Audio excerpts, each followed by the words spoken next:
Thank you very much for the invitation to come to Paris and to be with you. Unfortunately, I will give my presentation in English, and I'm glad that there is so much interest in salty water in Paris.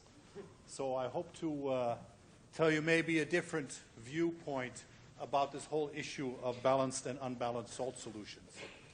So I work in Amsterdam and in Rotterdam together. I have a bunch of declared interests, the most important one of which is I will introduce a device by Bradius Medical. I don't have any financial interest in them, but the device was developed by a relative of mine, as stated in this very long conflict of interest statement. But my most important conflict of interest is that I'm a physiologist. I'm not a clinician. So I look at what you do in a different way, maybe, than you do, and that is what I would like to share with you, is how someone from outside looks at these issues about fluids. The composition of fluids is referred to in the literature as the great fluid debate. And it's not a debate, it's a shouting match between different people. And unfortunately, the ones who win are the ones with the biggest mouth. And the problem about, in my opinion, this so-called great fluid debate is the argument is mostly about fluid composition.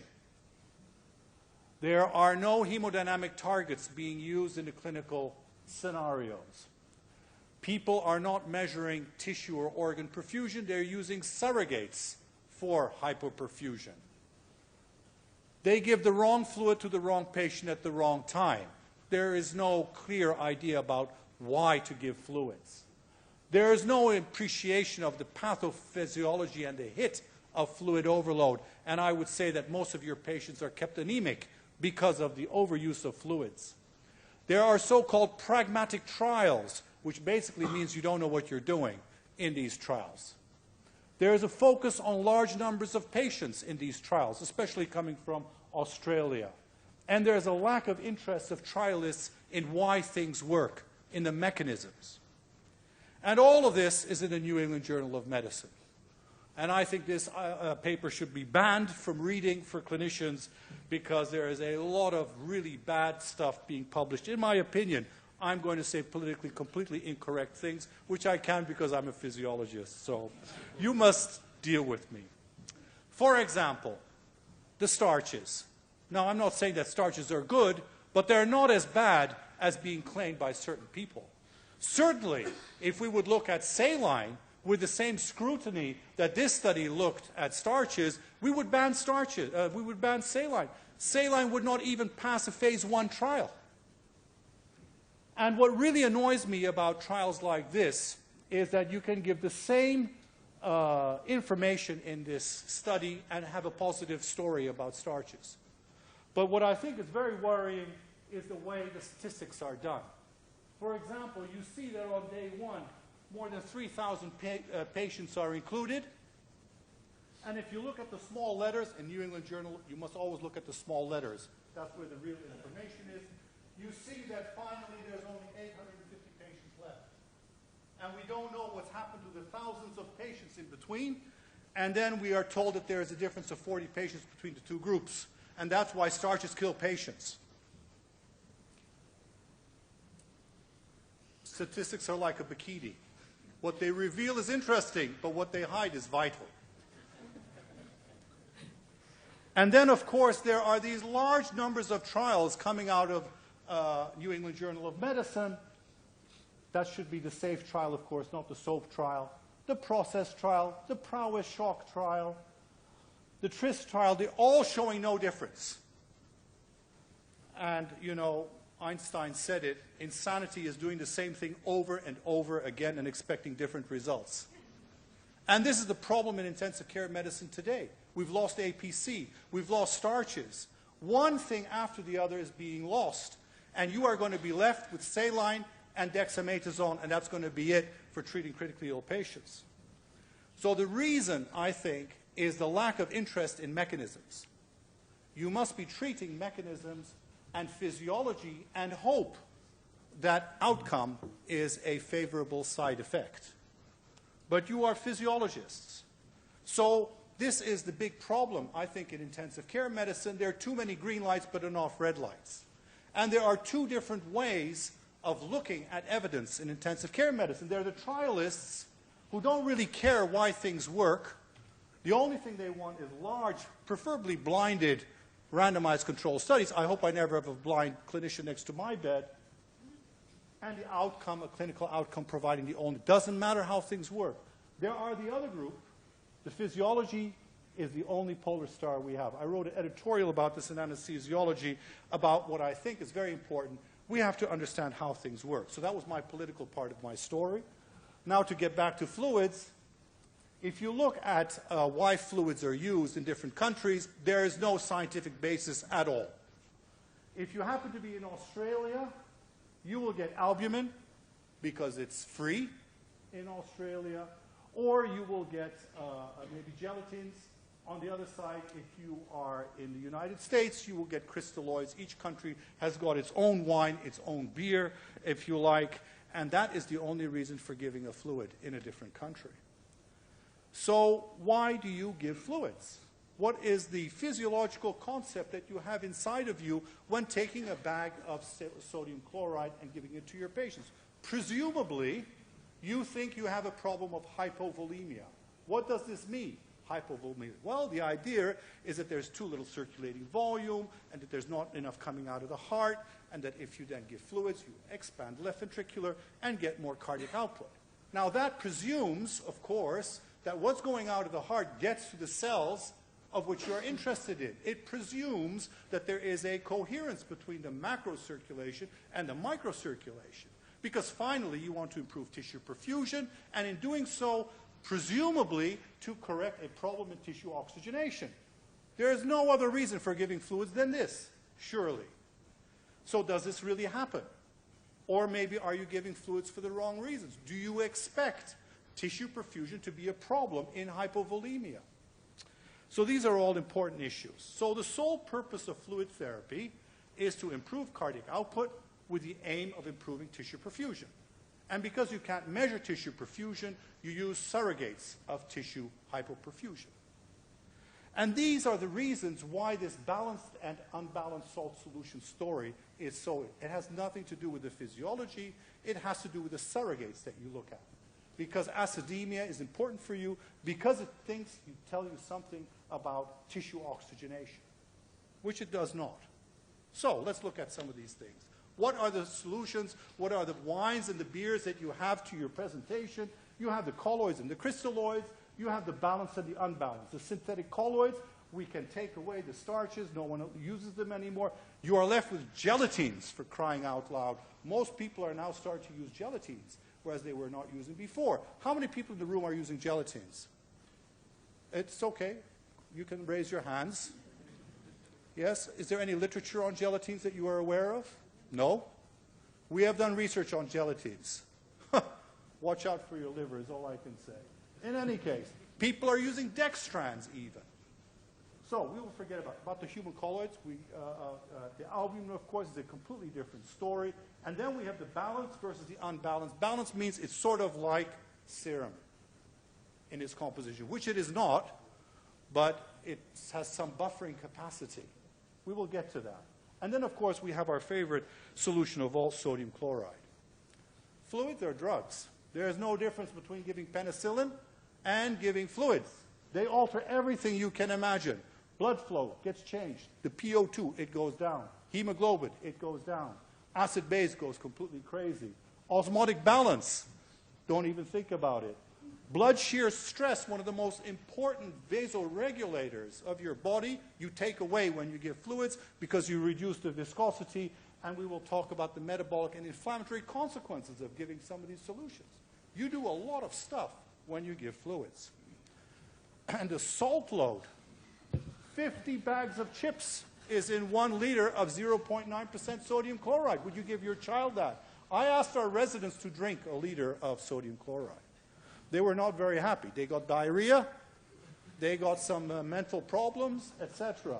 So this is what you are giving your patients, not only 1 bag, but several of these bags. So it is definitely true that fluids are drugs. So what's the whole issue about chloride? Well, chloride in the 1880s was given a lot more sensibly than it is given today. It certainly is true that you are giving about 40 millimolars more chloride than you need when you give sodium chloride. Now, is this a bad thing or not? We will get to that. But it's true.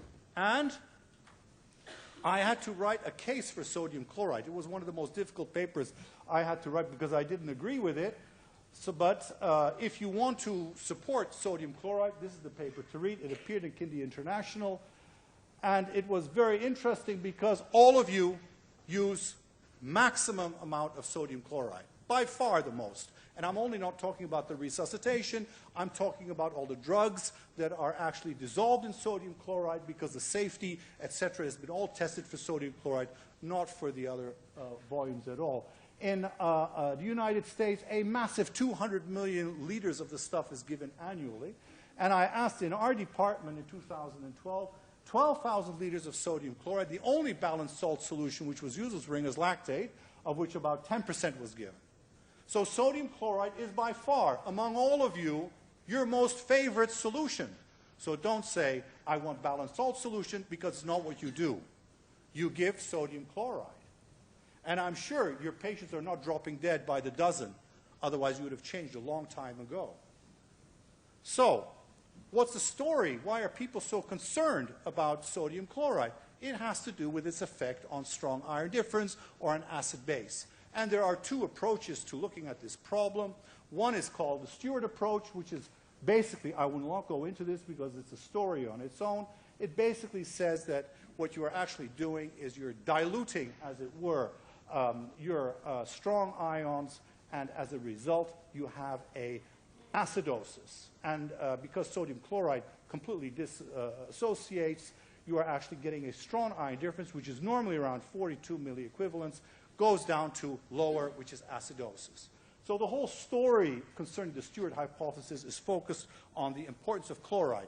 If you look at the Henderson-Hasselbalch approach, it has to do with the dilution of sodium bicarbonate, which results in the same thing. So both are explanations, and they result in actually the same thing because they are linked to each other. So without going, we did some experiments looking at the effect of what happens when you give a sodium chloride to a balanced salt solution. In this case, it was Plasma Light, which is a product from Baxter. I don't know if it's sold in France. It is not sold in Holland for some reason. And the chemistry works beautifully when you look actually at a simple hemorrhagic shock model. Now, sepsis, as we will see, is a completely different story, but in hemorrhagic shock. So here we see what we do. We target a blood pressure in hemorrhagic shock when we resuscitate the animal. It's very important to always have a target. If you don't have a target, you will not make any use of the benefits of the composition of the fluids, and you won't see any of the physiological effects. So we target a blood pressure here of 80 millimeters of mercury after bringing the animal in shock at 30 millimeters of mercury. And what you see is indeed in shock, as you can see in the top panel, it results in a reduction of bicarbonate in shock. And when you give sodium chloride, the bicarbonate goes up. If you give a balanced salt solution, a Ringer's acetate, it goes even more up. So the acetate in the balanced salt solution is converted to a bicarbonate. It is a so-called bicarbonate precursor. So why don't you give bicarbonate? It's a simple reason. You can't store bicarbonate in plastic bags. You only can store them in glass bags, in glass pots, which you don't want in your unit. That's why we have lactate and acetate as a bicarbonate precursor. You also see that the chloride is a lot higher in the sodium chloride group than is in the plasmolide group, approximately 40 millimolars more. And the strong iron difference indeed is lower in the sodium chloride than the light, and as a result, the pH is lower than the light. The physical chemistry, it's completely understandable.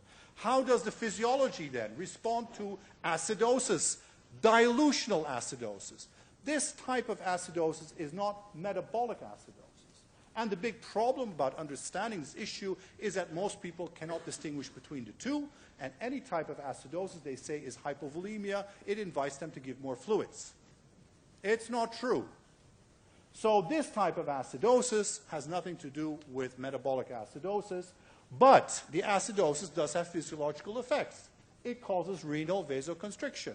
As you can see on the top there, renal blood flow is lower in the sodium chloride, and you can see that the vascular resistance is higher also in the sodium chloride. So acidosis causes about a 30% reduction in renal flow. It's been shown in volunteers also. However, good news, second bit, is to reach that target, you need a lot less fluids, amount of fluids, than you do sodium chloride. Just like the starch crystalloid thing, which we know about 3 to 1, but also with balanced and unbalanced, it's about a 2 to 1 ratio. So if you have a hemodynamic target, you are giving less fluids, and this is a good thing. However, none of this improves organ function. As you can see here, the NGAL, which is a biomarker for acute kidney injury, and the fatty acid binding protein, also no effect at all of giving fluids. So what happens if you have a chloride-restricted approach to giving your patients? This study was done in Australia, and they found indeed they got a lot less acidosis. They also, in fact, claimed that they had more incidence of acute kidney injury than when they had acidosis. However, if you completely restrict your chloride, you get more incidence of severe alkalemia, which is much worse than acidosis. So you jump from the pan into the fire.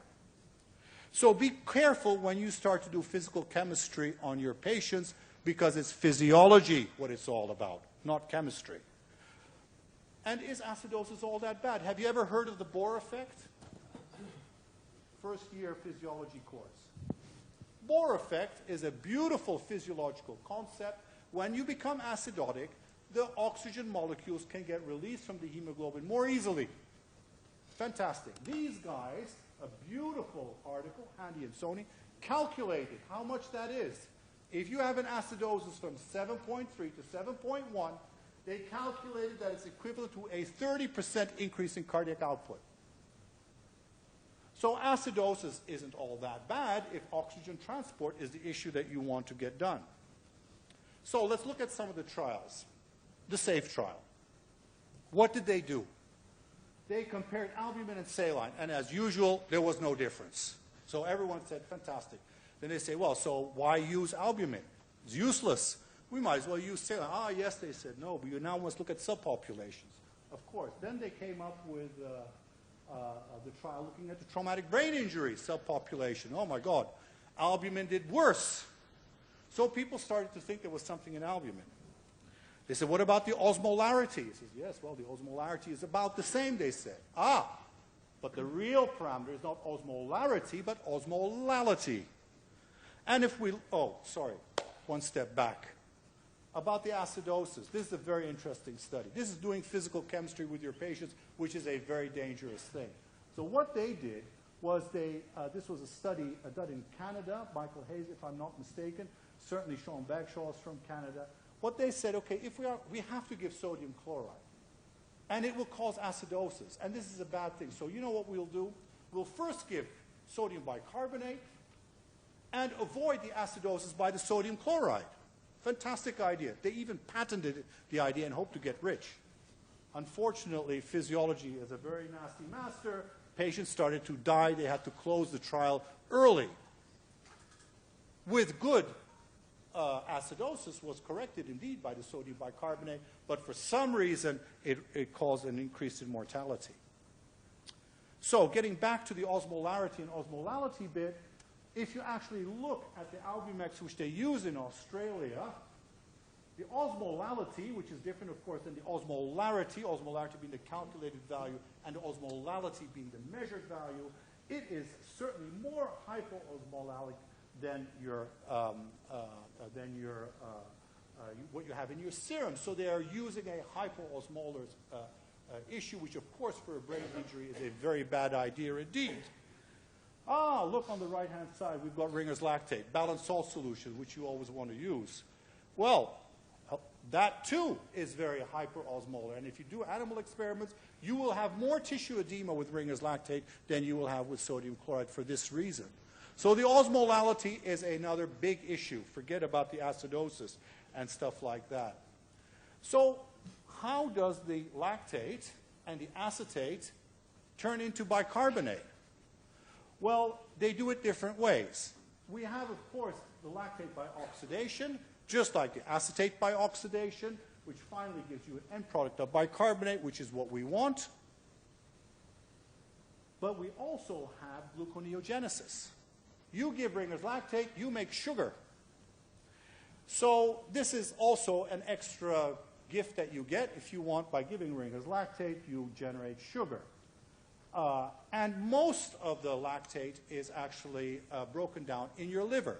So if you have liver failure or problems with your liver, might not be a good idea to give Ringer's lactate. Or if you're diabetic, it also might not be a good idea to give this. And that glucose gets actually made was already known many, many years ago by this colorful gentleman, Alexis Hartmann, who was actually the inventor, of course, of Hartmann's solution. And he already measured the rise, as you can see in here, of glucose.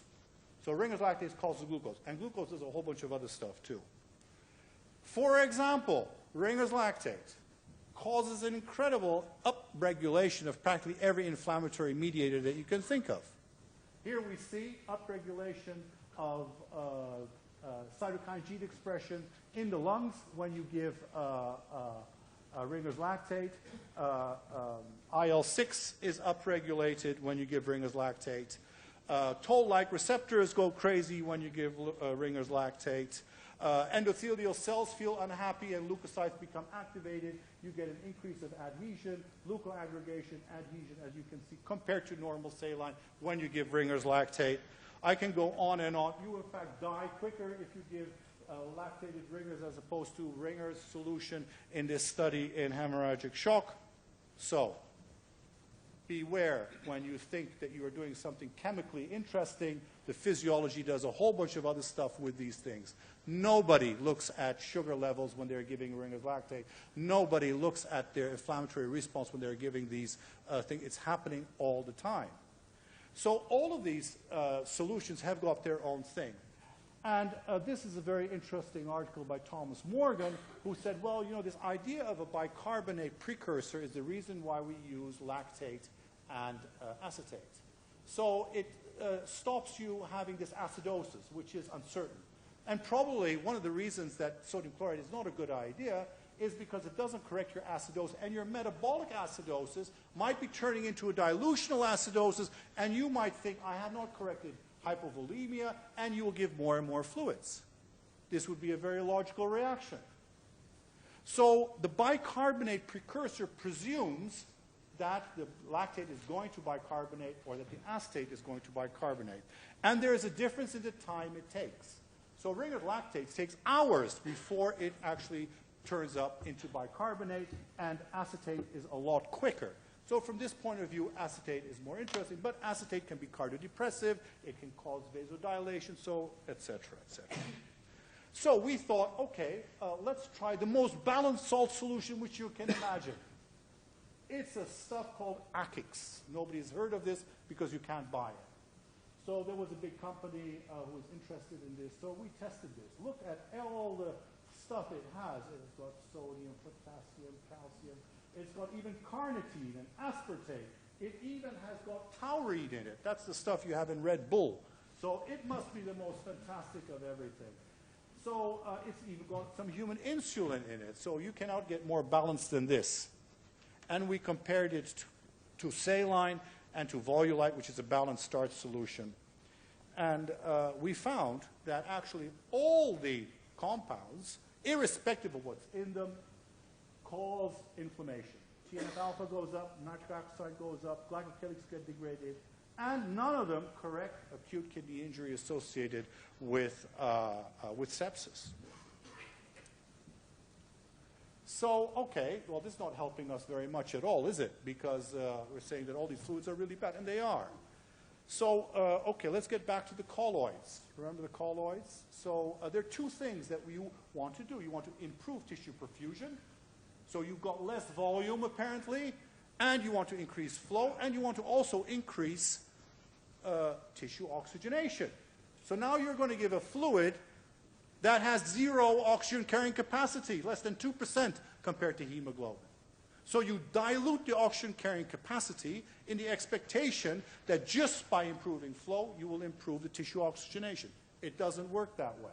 As you can see here at the bottom right-hand corner, in a septic model, if you do this in the endotoxic, it becomes very hypoxemic in the kidney, and giving any type of a solution does not improve the tissue oxygenation when you give fluids. In fact, it does not even improve your tissue acidemia when you give fluids. It does not do anything for bicarbonate when you give fluids, irrespective of if it's balanced or not balanced. The only interesting thing it does is if you give fluids, you see that you have no effect on total hemoglobin at all. Why? Because in sepsis, the fluids just disappear into your tissue. But the colloid, you see, remains in the vessels and actually dilutes your hemoglobin, which shows that colloids indeed are better for hypovolemia if it's empty vessels that you want to fill, if that's the purpose of giving the fluids. What about oxygenation? Well, this is Mathieu Legrand, who you know. This is a slide who I showed before. So Mathieu was in our lab for a year. Great guy, did fantastic work. And this is the dissociation curve of oxygen that you all know. And this is the amount of oxygen that's dissolved in fluids, 0. So he did this study in rats. He gave an animal hemorrhagic shock, measured the tissue oxygenation in the kidney cortex, and it goes down. I will finish.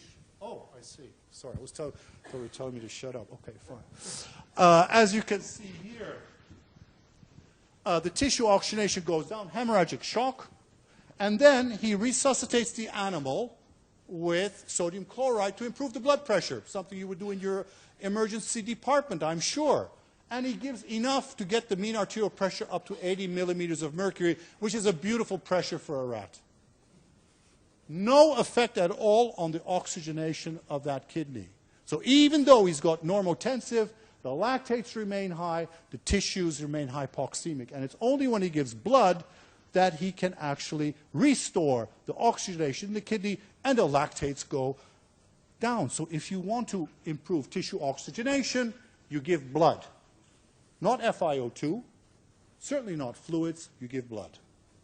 So based on this idea, this is Lara Zafrani, who spent a year with us. We had the idea, well, why not give blood transfusions to a septic kidney? Completely crazy idea. But look what happens.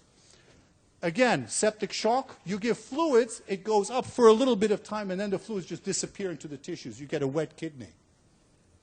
The oxygenation goes down. But if you give blood, the oxygenation goes up, and because the red blood cells stay in the vessels, they maintain the tissue oxygenation because they also transport the oxygen. And as you can see here, the creatinines go down, and the kidneys are happy. And Lara will be presenting a poster tomorrow afternoon at 12 o'clock. So, is this all clinically relevant? My last number of slides, Mr. Chairman. Yes, it is. Because if you give fluids for whatever reason that you decide to, and the macrocirculation goes up, and it's not matched by an improvement in the microcirculation of improved flow of the tissues, then you will be giving fluids for nothing. And this is the study that Christian Burma did. He said, okay, I as a clinician give fluids if there are indicators, surrogates of organ perfusion, malperfusion like tachycardia, oliguria, lactate, etc. So he looked at patients who had that and looked at the microcirculation underneath their tongue, and there were two groups. There were patients who had these indicators of malperfusion but had completely normal flow on the right, and there were others who had low flow. If he gave the fluids to those patients that had low flow, the low flows went up, and the surrogates of impaired perfusion went down. But for the patients who had normal flow, nothing happened, and he actually gave the fluids for nothing. So, it's not what's inside the fluids which is key, as I hope I've shown to you, because there are many, many different things to be said about adverse effects of fluids. It's how much you give. So, volume is prime. So, if you could measure the tissue perfusion, what would be a way of looking at the tissue perfusion which would determine your optimal amount of fluid? Well, you know maybe this U-shaped, the optimal amount of fluid to the optimal patient. And of course, the problem is that one patient might be here and the other patient might be here. Too little is bad, but too much is equally bad. So what is too little? Too little is that the red blood cells are not flowing fast enough. That's why it's hypovolemic. Then it makes sense to improve the cardiac output, to improve the convection. So if you have a low flow, and you give, that would be an indication for fluids. If you give the fluids, the flow should go faster. If it doesn't go faster, you have another problem. Maybe the endothelial cells are not happy. Maybe the red blood cells are sticky. Other reasons, but not for fluids. But if it does go, if it starts to move faster, you are microcirculatory fluid responsiveness, if you like. But if you start giving too much, you will dilute the microcirculation. And whereas first you had a convection problem, now you will have a diffusion problem because the distances between your cells and the red blood cells are going to be larger and larger. So the optimal fluids will be the ones in which you've got maximal flow with minimal distances between the vessels. And in order to do this, you need a new tool, and this is the tool I was telling you about, a third generation device. We can look at almost individual red blood cells. We can quantify them. And I want to show you one or two images to show you what the challenges really are, and that just fluids probably won't fix the problem, and that you need a lot more. So this is cutaneous microcirculation, in which you can actually see the single cells. It's a bit jerky. But this image is what sepsis looks like. And you can immediately see what the hemodynamic problem is that you have. You have areas which are flowing, and you have areas that are completely stuck. If you just give fluids to this, the fast areas will only start to go faster, but the places that are stuck will remain stuck. And finally, I'd like to show you this one. This is a patient with disseminated intravascular coagulation. And you see that you have a completely different hemodynamic problem here than you do with any type of a hypovolemia, which just has a small microcirculation. So thank you very much. Remember what Paracelsus said, all things are poison, and nothing is without poison. Only the dose permits something not to be poisonous.